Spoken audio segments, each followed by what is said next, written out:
Hello दोस्तों, कैसे हो आप लोग। आई होप आप लोग अच्छे होंगे। फ्रेंड्स, आज की इस वीडियो में हम लोग क्लास 12 के हिंदी के सिलेबस के बारे में देखेंगे। तो चलिए ज़्यादा देर न करते हुए वीडियो की शुरुआत करते हैं। देखिए फ्रेंड्स, आपको भी पता होगा कि हिंदी 100 मार्क्स के होते हैं, जिसमें 50 मार्क्स ऑब्जेक्टिव से पूछे जाते हैं और 50 मार्क्स सब्जेक्टिव से पूछे जाते हैं। तो चलिए फ्रेंड्स, सबसे पहले हम लोग 50 मार्क्स ऑब्जेक्टिव का सिलेबस जानने की कोशिश करते हैं। तो चलिए इसे समझते हैं। देखिए फ्रेंड्स, जो 50 मार्क्स ऑब्जेक्टिव है ना, वो कुछ व्याकरण से पूछे जाते हैं और कुछ बुक से पूछे जाते हैं। तो चलिए सबसे पहले हम लोग कि व्याकरण से कहाँ कहाँ से पूछे जाते हैं, पहले इनका सिलेबस जानने की कोशिश करते हैं। देखिए फ्रेंड्स, सबसे पहले वर्ण से पूछे जाते हैं, यानी वर्णमाला से पूछे जाते हैं। इससे शायद 1 या 2 मार्क्स के पूछे जाते हैं। उसके बाद पूछे जाते हैं संधि विच्छेद से पूछे जाते हैं। देखिए फ्रेंड्स, जैसे बोर्ड एग्जाम में दे दिया जाता है कि विद्यालय का संधि विच्छेद करे, अनुभव का संधि विच्छेद करे, ऐसे करके 2 या 3 मार्क्स के प्रश्न को पूछे जाते हैं। उसके बाद है समाज से भी पूछे जाते हैं। जैसे बोर्ड एग्जाम में दिया जाता है कि अनुभव का समाज क्या होगा, सच्चाई का समाज क्या होगा, ऐसे करके पूछे जाते हैं। उसके बाद मुहावरे से भी प्रश्न को पूछे जाते हैं। देखिए फ्रेंड्स, मुहावरा किसके कहते हैं। देखिए फ्रेंड्स, मुहावरा को एक शब्द में कह सकते हैं, यानी कहावत कह सकते हैं। जैसे बोर्ड एग्जाम में पूछा जाता है कि जिसने यश प्राप्त किया हो उसे हम क्या कहते हैं, तो उसे हम यशस्वी कहते हैं। ऐसे भी पूछा जाता है कि जो बहुत बोलता है, इस मुहावरे का अर्थ क्या होगा, तो इसका उत्तर होता है वह चाल कहते हैं। ऐसे करके 2 या 3 मार्क्स के पूछे जाते हैं। उसके बाद है विलोम शब्द से भी पूछे जाते हैं। देखिए विलोम शब्द किसको कहते हैं, यानी अपोजिट, यानी एक दूसरे के उल्टा, उसे ही विलोम शब्द कहते हैं। जैसे रात का विलोम क्या होगा, दिन, दिन का क्या होगा, रात, ऐसे करके भी पूछे जाते हैं। उसके बाद है पर्यायवाची शब्द से भी पूछे जाते हैं। उसके बाद है अनेक शब्दों के बदले एक शब्द, यानी आपको अनेक शब्द दे दिया जाएगा, जिसका उत्तर एक शब्द में देना होता है, उसे ही अनेक शब्दों के बदले एक शब्द कहते हैं।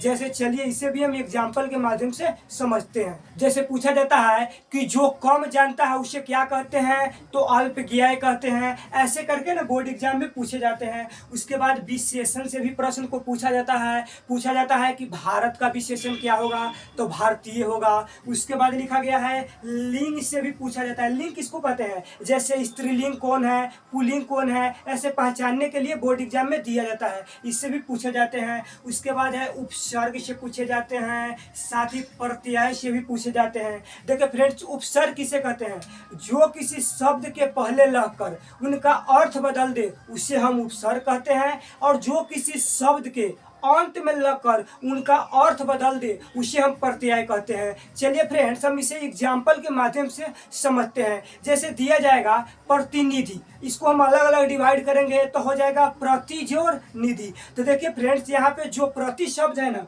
वो उपसर्ग है, और जो निधि शब्द है ना वो प्रत्यय है। तो फ्रेंड्स, मैं उम्मीद करता हूँ कि आप लोग उपसर्ग और प्रत्यय समझ गए होंगे। उसके बाद लिखा गया है वचन। वचन किसको कहते हैं, जैसे बोर्ड एग्जाम में पूछा जाता है कौन एक वचन है, कौन द्विवचन है, बहुवचन है, ऐसे पहचानने के लिए दिया जाता है। उसके बाद है शुद्ध वाक्य, शुद्ध शब्द, यानी जो 4 आपको ऑप्शन दे दिया जाएगा और पूछा जाता है कि इसमें सही शब्द क्या है, यानी शुद्ध शब्द कौन है, ऐसे भी करके 2-3 मार्क्स के पूछे जाते हैं। उसके बाद है संज्ञा से भी पूछे जाते हैं, भाषा से भी पूछे जाते हैं। कार्य, कार्य किसको कहते हैं, जैसे नहीं कर्ता ने कर्म को करण से, संप्रदान को आपादान से, ऐसे करके प्रश्न को पूछे जाते हैं। उसके बाद है क्रिया से भी पूछे जाते हैं, शब्द वाक्य से भी पूछे जाते हैं, और सर्वनाम से भी पूछे जाते हैं।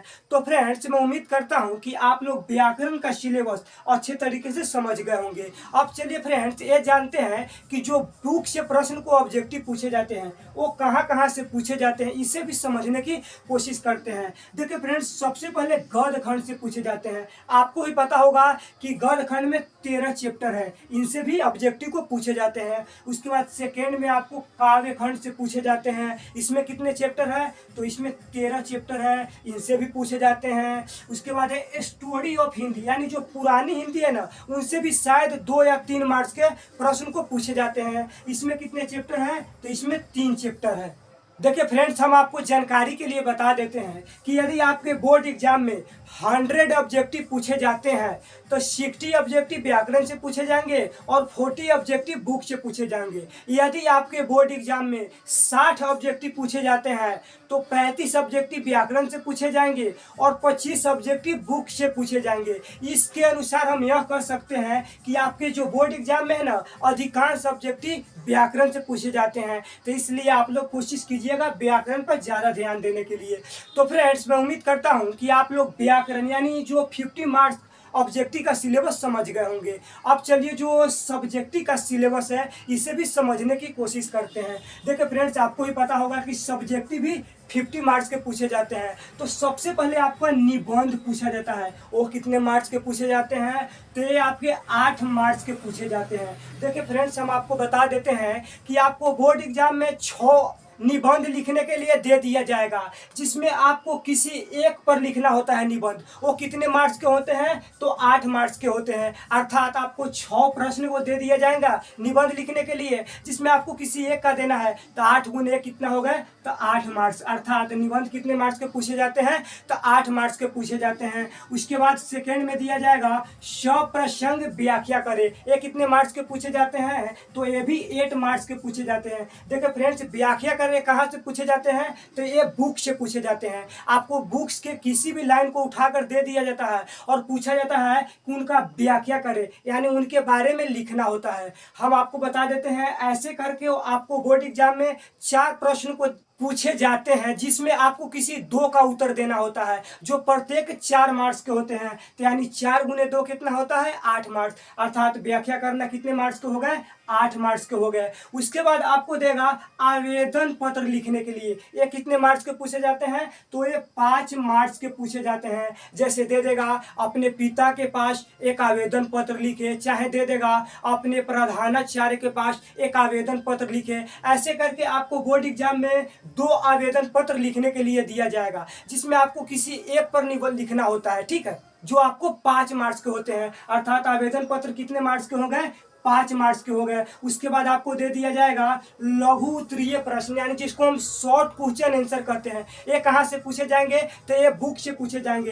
ये आपको कुछ गद्य खंड से पूछे जाते हैं और कुछ काव्य खंड से पूछे जाते हैं। ये कितने मार्क्स के पूछे जाते हैं? तो ये 10 मार्क्स के पूछे जाते हैं। हम आपको बता देते हैं कि जो शॉर्ट क्वेश्चन आंसर है ना, यानी जो लघु उत्तरीय प्रश्न है ना, ये आपके 10 मार्क्स के पूछे जाते हैं। लेकिन आपको बोर्ड एग्जाम में 10 दे दिया जाएगा, ठीक है, जिसमें किसी आपको 5 का आंसर देना होता है, जो प्रत्येक 2 मार्क्स के होते हैं। तो 5 गुने 2 कितने हो गए? तो 10 मार्क्स हो गए। उसके बाद आपको दे दिया जाएगा दीर्घोत्तरीय प्रश्न, यानी लॉन्ग क्वेश्चन आंसर। ये कहाँ से पूछे जाएंगे? तो ये भी आपको कुछ गद्य खंड से पूछे जाते हैं और कुछ काव्य खंड से पूछे जाते हैं। कितने मार्क्स के होते हैं? तो 15 मार्क्स, यानी 15 मार्क्स के होते हैं। ये आपको बोर्ड एग्जाम में 6 दीर्घोत्तरीय प्रश्न दिया जाता है, जिसमें आपको किसी 3 का आंसर देना होता है, जो प्रत्येक 5 मार्क्स के होते हैं। तो 5 गुने 3 कितना हो गए? तो 15 मार्क्स हो गए। अर्थात दीर्घोत्तरीय प्रश्न कितने मार्क्स के हो गए?